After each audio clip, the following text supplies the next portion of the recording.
In this video, we're going to be showing you how to go about making a straw topper, but I wanted to showcase something here just for a minute here. And this is not to put any shade on another maker, but I was talking with somebody recently about um, creating 3D models. And they were saying like, a lot of comments you'll see on these Facebook groups about, well, just go to YouTube and there's all kinds of videos on YouTube to show you how to do basically whatever you want to. And while that's true, there's a lot of wonderful information on YouTube. There's also a lot of wonderful misinformation on YouTube. And when we're brand new to 3D printing, it's really hard for us to know what is good information and what is not good information. And this is just an example of it's not that it's quote unquote bad information. It's just, wow, what a roundabout way of accomplishing a otherwise very simple task. And so if we're new to 3D printing and we watch this video, we're not going to know any difference. So I just wanted to show you the video just a little bit here and kind of scrub through and explain what he's doing and then show you quote unquote the right way of how we could do it so much easier. So ultimately, he's using Tinkercad. And so what he's doing is he's creating a straw topper for the Grinch. And what I thought was particularly interesting about this video is if you look, it was posted 8 months ago. So this wasn't that long ago.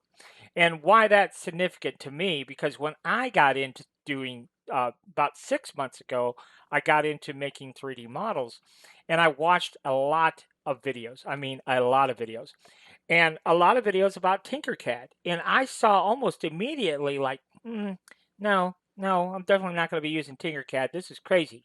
This is crazy way of making 3D models. And but so many people comment, even to this day, about using Tinkercad. Well, anyhow, I could see right off bat, no, Tinkercad's a crazy way to make models. Um, and so, because everything that we were doing, everything that was being demonstrated in Tinkercad, we could do that in Bambu. So why wouldn't we just do it in Bambu? I mean, it doesn't make any sense to use some other software when we could just do it in Bambu. So, um, so at any rate, but so this wasn't that long ago. So what I was thinking was when I started watching these Tinkercad videos, I thought, well, maybe years ago when some of these Tinkercad videos were made, maybe the slicing software wasn't as capable as it is today. I don't know because I was only been involved in 3D printing for the last 6 months or so. But this was made pretty recently, and so I know um, that slicing software today in today's world and 6 months ago is pretty sophisticated. But what surprised me a little bit about this video was it says, "Gracias, great tutorial. Thank you so, thank you so much." And on and on and on. And I'm thinking, well, these people really don't understand how to make 3D models, apparently, because this is a very excruciating way that he's demonstrating to create this 3D model.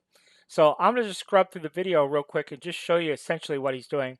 He's coming out here and finding a file of an outline of a Grinch that he likes. And then he's going to the website to convert IO to convert that outline JPEG file to an SVG. And then he's coming. Now he's in Photopea. So he's going to the Photopea website, importing that SVG that he saved, and he is making a silhouette, just a background piece for the backplate for the straw topper. And then he's saving it back out as a JPEG. Now he's back into Convert IO to take that silhouette and convert it into an SVG file. Now he's in Tinkercad, and now he's importing our outline SVG. He's imported the SVG for the backplate, and now he's duplicating the backplate. Now he's bringing over the outline, putting it on top of the backplate, and then he's cutting. He's cutting into the backplate and making all the individual pieces that he needs. And so then he's going into the sketch tool and using the sketch tool to get rid of all the outline pieces that were left. And so that's a fair bit of work. You can see he's working his way through that, doing all of that. And then he just kind of fast forwards to the end and all those pieces are cut. Then he's assembling everything on top of one another and so on and so forth. And then he is using the cylinder here and rotating it, et cetera, to make the hole in the straw topper. So now he's doing that. And then he's going to export to Silhouette. And then here in Silhouette, he uses the painting tool here to paint everything to its proper color. Okay, so then you get to this point here, and so wow, like that was an excruciating process. Like that was a lot of individual steps, and mind you, totally unnecessary. So that's where we're at. Okay, and so what I wanted to do is just kind of show you the same steps, but doing it in Inkscape because it's so incredibly much easier. So with that said, let's just go ahead and take a look here. So I went out to the web, just like he did, found me an outline that I liked, right? So let's go ahead and right click and copy. So we're going to copy this image. And then we're going to pop over into Inkscape here. We're going to right click and paste. Okay, so there is our image right here. And then we're going to go ahead and take this image and we're going to go ahead and trace it. So we can right click, trace bitmap, and then hit apply. And then we get this. Let's go ahead and delete that. Okay, so then we get this. Now we're going to double click here because we don't need these. Okay, so now what are we going to do? Well, we're going to go ahead and take this and we're going to hit path and break apart. Okay, now we have our silhouette just like he needed with his silhouette. So let's go ahead and select the silhouette. Let's give it a different color and let's go to object and lower it to the bottom. Now this part right here is going to be white. This is going to be white. This is going to be red. And then this little piece right here, we're going to go ahead and shift click our backdrop and we're going to hit Control minus and that's going to cut a hole. Okay. Now there is a tiny little piece here we're going to get rid of. And then over here, there's a tiny little speck right there we can get rid of. And while we can't see it, it's there. See these right here? That piece right there, we're going to go ahead and get rid of it. And we're going to get rid of that little piece too. Okay. So there you go. Now, the other thing that we're going to do is we're going to take our eyes here, that piece there, and this piece here, and let's go ahead and make that white. And then let's go to Object, and we're going to raise to the top.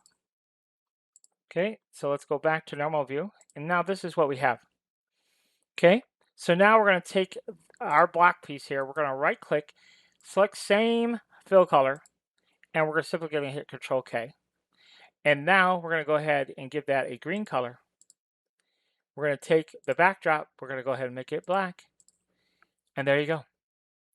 That is our finished artwork.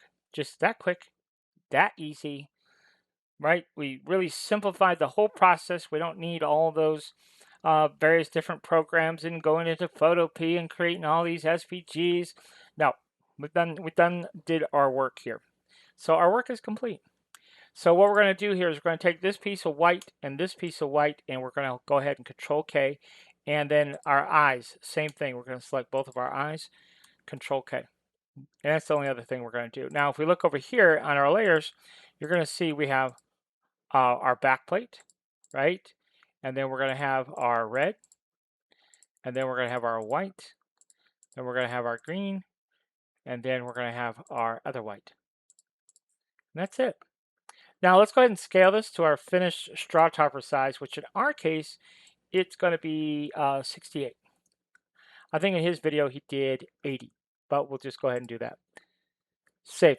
Okay, so we're going to save it as a Grinch SVG. All right, so now we could just pop into Bambu. We don't have to go to Tinkercad and all that. We can just go right here, Control I, desktop. We'll find our Grinch, which is right here. Okay, now he's going to come in initially at 10 mil thick, and he needs to be 14 mil thick. So let's go ahead and go to our scale tool and make it 14. Okay, so now that's 14 mil thick. And now we're going to take everything else, all those other pieces, and we're going to make those 2mm thick. And we're going to set those at 14. And so that's what we got now. Okay. So this one, the green piece, we go ahead and make it green. And then the white piece, we're going to alt click it and we'll make it white. And then finally, we're going to alt click our red piece here and we'll make it red. So we're just hitting that corresponding filament color over here. And then, yeah, we have some white eyes. So we're going to alt click our eyes and those will be white. Ta-da! We have our 3D model. See how easy that is? We don't have to use the painting tool. You don't want to use the painting tool. That's crazy. You almost never need to use the painting tool, folks, because we have individual objects. We can just set the color this way. Much, much easier. So now let's go ahead and create our straw hole. So we're going to right click and add a primitive cylinder. And that is going to be 10 mil. Sometimes I'll make it 10 1/4 mil because the straw itself is supposed to be 10 mil. So whatever you want to do there. For the height, let's go ahead and make it 80. And then what we're going to do is we're going to rotate this like so. And then we're just going to move it into place. And we're going to look at it just kind of eyeballing it. So I want to do something like that. Okay. So that's how I want that to be. Now, what we have to do is, you see right now it's not centered, right? So I want to center it vertically. So to do this, we have to select our cylinder, shift control the assembly, right click and merge, and then we'll alt click our cylinder and we'll set that to 7. And we're setting it to 7 because 7 is half of 14. And so that will be right there, dead in the middle. See, that space there is the same as this space here. Now, we're not quite out of the woods yet. We're going to set this piece to a negative piece. So we're going to alt click, we're going to right click, and we're going to choose change type to negative. And the reason we do that is because we don't want to actually put a hole there. And the reason we don't want to put a hole because we might want to use this for something else down the road. Maybe a can opener or something like that. Or we might want to change this diameter of the straw because there's two different kinds of straws out there in the marketplace. One is 8mm and one is 10. So we can just change the diameter of the cylinder here if we're wanting to make one for an 8mm straw. But when we slice it, watch what happens. When we slice it here, because that was a negative part, ta-da, we have our hole all the way through. See that? And because we have that negative part, now we can put it on our straw. Okay. The other thing that's kind of nice, because we have it the way we have it, we can alt click this and we can rotate it.